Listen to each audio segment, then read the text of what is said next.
Residential structure fire, 3601 Laurel Avenue, 8 engine 8, 8 engine 8-1, 8 engine 9, rescue 8, 8 tanker 9, 8 Adam 80.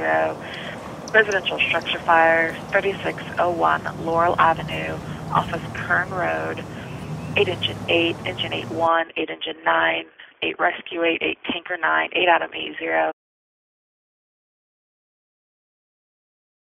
And we got dispatched at, I don't know, 6 o'clock in the morning. My first thought was, house fire at 6 o'clock in the morning. This is bad. Well, early Friday morning, I was at home in bed, woke up to the pager going off. I realized what time it was and listened thoroughly to the dispatch. As soon as she said possible residential structure fire, you know, of course your ears perk up. I made sure I listened to everything she had to say. The key that she set off, you know, for the red flag in my head was neighbors calling in, reporting light smoke coming from the residence. And so, because those are the neighbors, I knew that somebody could or could not be in the house. We don't know yet. And that if a neighbor visually saw it, then I know it has to be the real deal. Units are out to Laurel Lane, check Laurel Avenue. We have not yet been able to make contact with the resident. The numbers that we have in RMS are all incorrect. We believe the correct address is going to be 3610 3610 Laurel Avenue. Didn't have any idea how many people we'd get up. In the end, we ended up 16 people there. That's a lot of people for 6 o'clock in the morning at a volunteer fire department. I got in the car, headed that way, got pulled in the same time the deputies were. Sure enough, smoke showing. The residents weren't sure if there was anybody inside the house or not. I did, as soon as I was pulling up and saw smoke showing, I told dispatch to go ahead and send an engine from Perry and an engine from McCutcheonville. Yeah, one's arriving. I got a green top plug in front of the structure.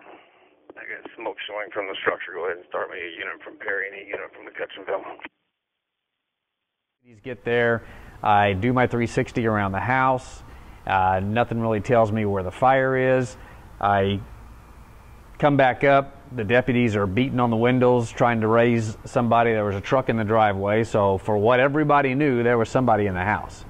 I went around, I controlled utilities, shut off the electric, pulled the electric meter, shut off the gas, called for vectoring gas and electric. Shortly after that, the first engine arrived. Laurel Lane Command.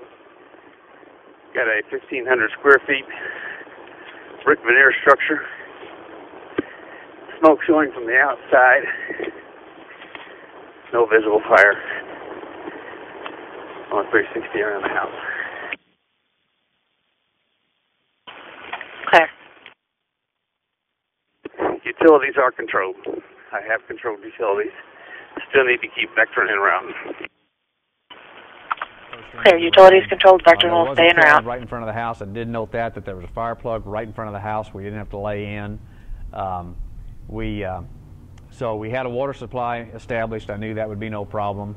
And doing all that, I did crack the front door and try to see, you know, what the status was in there. The front door, the neighbors had already opened the interior door, so I cracked the storm door, and it was charged with smoke from the ceiling to the floor. And donned my gear and got set up, donned an SCBA as well. From there, I saw Chief flake out a 1 3/4 hose line to the front door of the residence. Yeah, I'm one. Chief David Bretz was arrived on scene and assigned himself as command. I thought to myself right there and then, if there's somebody in there, they're probably not coming out alive. To go. First two guys in came up, a lieutenant and a division chief, and they grabbed the hose line. They had a tick, they had a set of irons, and they had a charged hose line. They went in the front door, turned to the right to make a right-hand search, and immediately Lieutenant Marks had got the tick and looks and sees something really white on the tick. On our ticks, it's a black and white. Sees something really white. He's like, "What is that?" And he reaches out to see what's there that's so hot, and what was there was nothing. There was no floor there. The fire was actually in the lower level. He immediately turned around, backed out, said, "Chief, fire's in the back. The fire's in the basement. We need to go in the back of the house." There's a sliding glass door, so we had to break the door to get in. They broke the door. They made quick entry in there, found the fire relatively quick, within a few minutes, and got it knocked down before it got to growing too much more. One thing Lieutenant Marks told me as he's going in the front door was, "I want that front door closed behind me." Well, we couldn't close the door behind him downstairs because we had a sliding patio door. We had to break the glass, but we had no way pushing hard. I think the house itself, even after going back in there afterwards, was very well taken care of, very well maintained, very tight on the windows and the doors. And the fire burned for a long time. There was a lot of heavy charring down in the basement where it was obviously burned completely through the floor. But I think it got to a point where it was so starved for oxygen that by the time we got there, the smoke wasn't pushing. It was just kind of just drifting out of the house. When I made my 360 around the house, and that's exactly what I was looking for. I was looking in every window to see where the fire was. When I made the 360 around the house, every window, even the back door, had blinds on them. The blinds were all closed. You couldn't see in any window. I did make it a point to feel the windows as I ran around the house to see if one of them was hotter than the other. None of the windows were hotter than the other. I did make it a point to feel them. They were all hot. The whole house had sit there and cooked. There wasn't any indication that when we went in the front door, we still had no idea of where the fire was, what it was or where it was or what produced that much smoke. Till he got 5 feet in the front door, that's when he knew where the fire was. He had the tick. I walked up the doors, I raked my hand across the glass door on the patio. They were all just as warm. It's like, where the hell is this fire at? What's producing this much smoke? When I opened up the glass storm door, it was notable that we had heavy smoke, gray, brownish smoke from the ceiling to the floor, quite thick, only about 2 feet visibility within. I got ahead and instructed to have the hose line charged before we entered. Once we entered, the 2 feet within the door, I looked back at our chief and told him I want this door closed behind me to therefore limit any kind of flow path possibilities for fresh air and oxygen to enter the residence. Once I was inside the residence, I stopped and had Division Chief Plumley stopped behind me as well so I could take note of what was in front of me due to the lack of visibility. With the thermal imaging camera, I looked up with it and panned from left to right. When I got right, I didn't know anything out of the ordinary in front of me. I was just trying to get my bearings. Once I got to the right, the screen went from black to a bright white pile in the middle of the screen. From training, I know that's unusual and not something I should be seeing right there. So I took a second to investigate what it was.